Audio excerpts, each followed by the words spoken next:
Okay जी, यहाँ तक अगर कोई क्वेश्चन है तो वो पूछ ले, ताकि इसको आगे मैं रिज्यूम करूँ।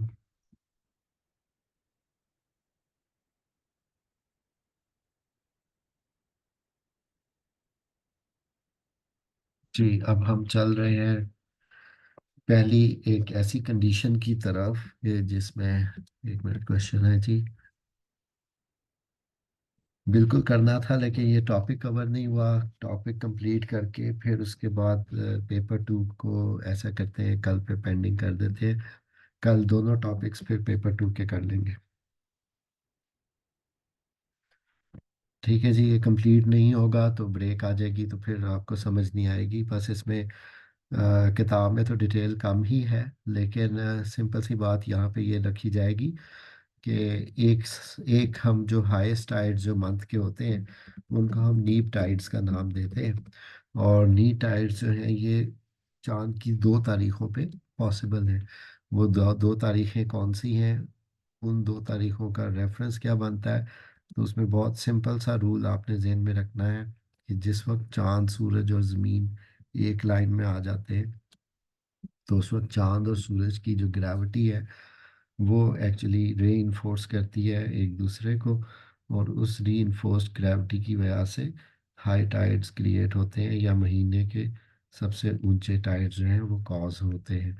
सो अभी हम डील कर रहे थे फर्स्ट ऑफ मून के टाइड को, तो उसके हवाले से अभी बात हो रही है। तो उसमें हम ये ऑब्जर्व कर रहे थे कि on the first of moon, जो फर्स्ट फेज जिसको हम कहते हैं, इसमें हमें चांद और सूरज एक ही साइड पे नज़र आ रहे हैं। और इन दोनों का जो इफेक्ट है, कलेक्टिव इफेक्ट ग्रेविटी का, वो ज़मीन की इस साइड पे है, यहाँ पे मौजूद पानी पे है। तो यहाँ पे तो आपको लूनर और सोलर टाइड एक ही साइड पे बनते हुए नज़र आ रहे हैं। लेकिन इस साइड के टाइड को हम कह सकते हैं कि ये एंटी ग्रेविटी टाइड है। या यहाँ पे चूंकि ग्रेविटी ऑफ अर्थ रिड्यूस हुई because of the shifting of the core, क्योंकि कोर जब शिफ्ट हुआ है तो उसके वजह से यहाँ पे ज़मीन की अपनी कशिश कम हो गई। ज़मीन की वजह से जो वेट क्रिएट हो रहा था, या वेट जो था पानी का, वो कम हो गया।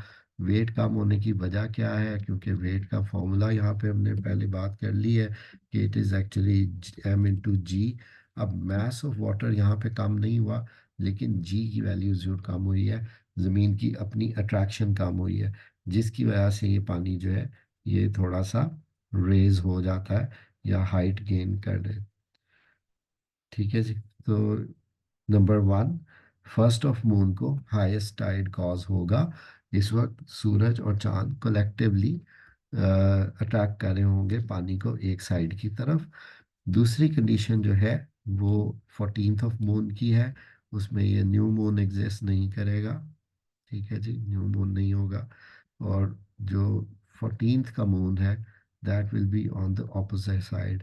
इसमें अर्थ सेंटर में आ गई, और मून जो है वो एक साइड पे चला गया और सन दूसरी साइड पे आ गया। इस कंडीशन में हम देखते हैं कि जो सोलर टाइड है वो यहाँ पे बनेगा सन की अट्रैक्शन से, या सन की ग्रेविटी से सोलर टाइड ने यहाँ पे क्रिएट होना है। ठीक है जी, इस तरफ से पुल आ रहा है। और ल्यूनर टाइड जो है वो चांद की तरफ से कॉज हो रहा है।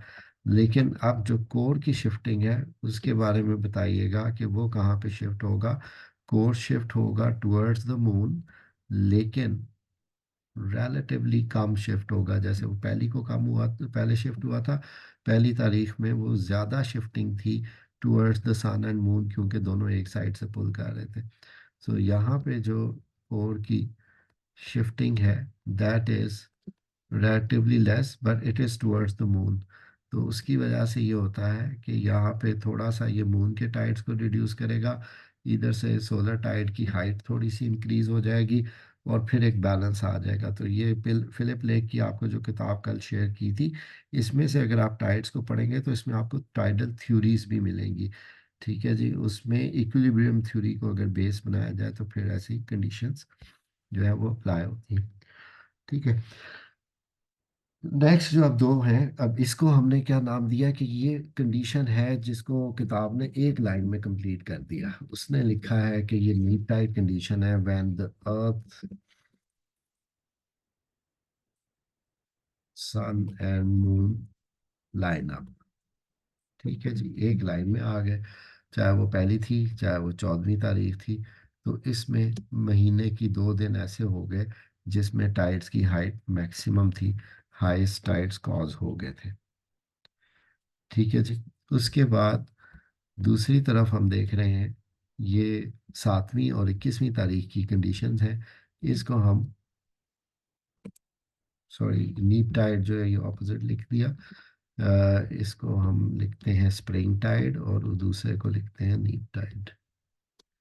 So it is actually spring tide.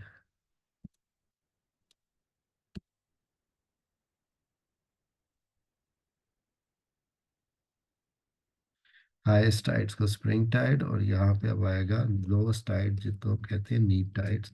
ये आपके मंथ के क्वार्टर्स के दरमियान, लूनर क्वार्टर यानी कि फर्स्ट क्वार्टर और सेकंड क्वार्टर में होते हैं, और फर्स्ट क्वार्टर और सेकंड क्वार्टर, थर्ड क्वार्टर को हम नाम देते हैं 7th of the moon and the 21st of the moon. इसमें हम ये देखते हैं कि ज़मीन, चांद और सूरज आपस में जो एंगल बना रहे हैं वो 90 का एंगल बन रहा है, एट राइट एंगल, वो एक दूसरे के साथ पोजीशन है। जैसे सूरज इधर से अट्रैक्ट कर रहा है, तो ये सात फर्स्ट क्वार्टर लिखा हुआ है, ये 7वीं तारीख का चांद है, ये इस तरफ को अट्रैक्ट कर रहा है। ठीक है जी। 21वीं तारीख में चांद यहाँ से 14वीं से गुजर कर दोबारा जब यहाँ आएगा तो वो थर्ड क्वार्टर बन जाएगा। ठीक है जी। तो फर्स्ट क्वार्टर 7वीं को कहा जाता है, second quarter is equal to full moon या 14th। उसके बाद थर्ड क्वार्टर आता है 21 को, और फिर ये क्वार्टर कंप्लीट होने के बाद न्यू मून बनता है। सो चार हिस्से हो गए, चार क्वार्टर्स हो गए लूनर मंथ के। सो इसमें हम ये क्या ऑब्जर्व कर रहे हैं कि लूनर टाइड चांद की तरफ बना, सोलर टाइड सन की तरफ बना, लेकिन ये दोनों कोइंसाइड नहीं कर रहे, ये दोनों ओवरलैप नहीं कर रहे। 14वीं में और पहली तारीख में सोलर टाइड और लूनर टाइड ओवरलैप कर रहे थे, या वो एक ही जगह पे फॉर्म हो रहे थे, जिसकी वजह से टाइड्स की हाइट बढ़ गई थी, क्योंकि दोनों एक दूसरे को रीइंफोर्स भी कर रहे हैं। लेकिन यहाँ पे अब आप देखेंगे कि जो ल्यूनर टाइड्स हैं वो ज़्यादा हाई इसलिए नहीं हो सकते कि कुछ सोलर टाइड भी क्रिएट हुआ हुआ है, इधर से ग्रेविटी का कम होने की वजह से सोलर टाइड भी क्रिएट हुआ। इस तरफ मून की तरफ से अट्रैक्शन जो आपको इस ऑपोजिट साइड से मिल रही है, तो एंटी ग्रेविटी या जो जी की वैल्यू कम होने की वजह से जो टाइड बना वो ऑपोजिट साइड पे बनेगा। तो चार जगहों पे टाइड्स आपको यहाँ पे नज़र आएंगे। ठीक है, इधर आपको दो जगहों पे टाइड्स नज़र आ रहे थे, और उसमें वो हाईएस्ट ऑफ द मंथ थे। लेकिन जो नीप टाइड्स हैं उसमें चार जगह पे टाइड्स बने होते हैं, दो हाई टाइड्स होते हैं जिनको ल्यूनर टाइड्स कहा जाता है, और दो लो टाइड्स होते हैं जिनको सोलर टाइड्स कहा जाता है। सो स्प्रिंग टाइड को हम कहते हैं the high tides are very high, low tides are very low. और नीप टाइड्स को हम कहते हैं कि high tides are not as high and low tides are not as low. कि सोलर वाले टाइड्स जो हैं वो लो टाइड्स हैं, लेकिन वो भी उतने लो नहीं जा सके जितने वो फर्स्ट और 14th को गए थे। सो नीप टाइड और इसकी डिस्क्रिप्शन में आपको यही लिखना पड़ेगा कि moon, sun and earth are located at right angle, यानी 90 का एंगल बना रहे हैं with respect to each other.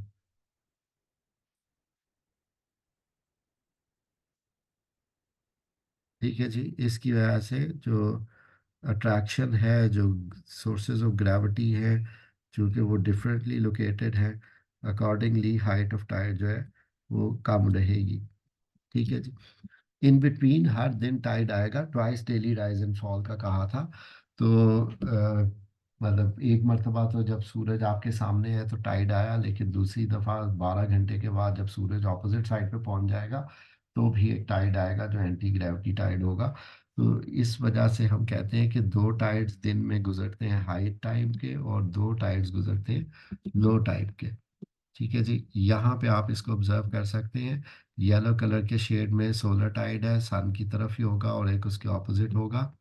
Lunar Tide जो है वो चांद की रोटेशन रेवोल्यूशन की वजह से प्लेस टू प्लेस डिफर करता जा रहा है, यानी कि उसमें आप यहाँ पे 7वीं का देख रहे हैं सिर्फ लूनर टाइड की, ये फर्स्ट को देख रहे हैं, लूनर सोलर कंबाइन हो गए 21वीं को, फिर उसी तरह से आपको डिफरेंस नज़र आ रहा है कि वो साइड पे बनने वाला टाइड है। सो स्प्रिंग टाइड्स बेसिकली सोलर और लूनर के कॉम्बिनेशन को कहा जाता है, और जो नीप टाइड है इसको हम बेसिकली इंडिविजुअली जो सेपरेट बनने वाले टाइड्स हैं उसके तौर पे देखते हैं।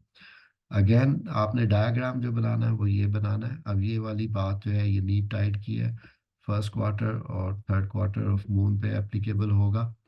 ये first moon, first of moon या न्यू मून और फुल मून के टाइड्स हैं। ठीक है, आप इसके 4 डायग्राम्स बना सकते हैं, इसको न्यू मून को सेपरेटली बनाएं और 14th वाले को अलहदा से बनाएं। तो ये अब आप ऑब्जर्व कर सकते हैं कि यहाँ पे टाइडल रेंज कितनी है। ये 6 फुट का एक इंडिविजुअल खड़ा है, और आपको टाइड जो अप्रोच करता हुआ नजर आ रहा है वो 26 फुट तक आ रहा है। ठीक है जी, height of tide place to place differ करती है, जगह के ऊपर डिपेंड करता है। जो कनाडा की साइड है वहाँ पे टाइड्स जो हैं वो तकरीबन 12 मीटर तक राइज कर जाते हैं, यानी कि उनकी जो हाइट होती है वो 36 फुट तक चली जाती है, जो कि 3 मंजिला इमारत के बराबर हो सकती है।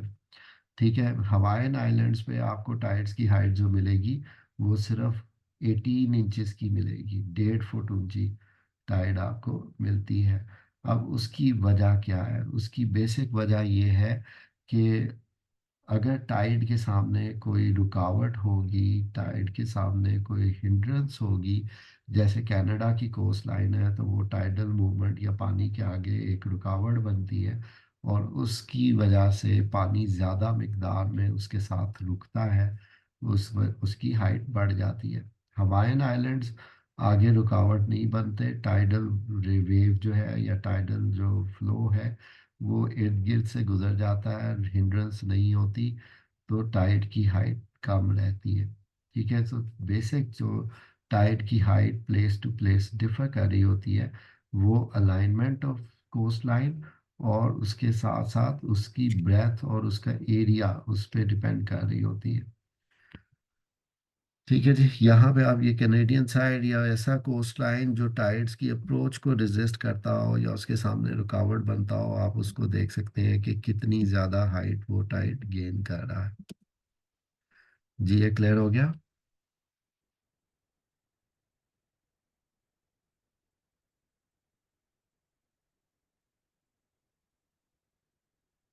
जी सर। ओके जी, अब कल हम लोग फिर ऐसा कर रहे हैं कि 2 टॉपिक्स जो है वो ह्यूमन ज्योग्राफी के कवर करेंगे मेकअप क्लास के तौर पे। ठीक है जी, मतलब फिजिकल के आपके 2 टॉपिक्स, एक तो शेयर कर दिया था डिपॉजिट्स का और एक टाइड्स का कवर हो गया। तो कल हमने एक माइग्रेशन का टॉपिक कवर करना है और एक Malthusian theory of population growth. ये 2 टॉपिक्स जो हैं ये फिर हम कल के लेक्चर में कवर कर लेंगे।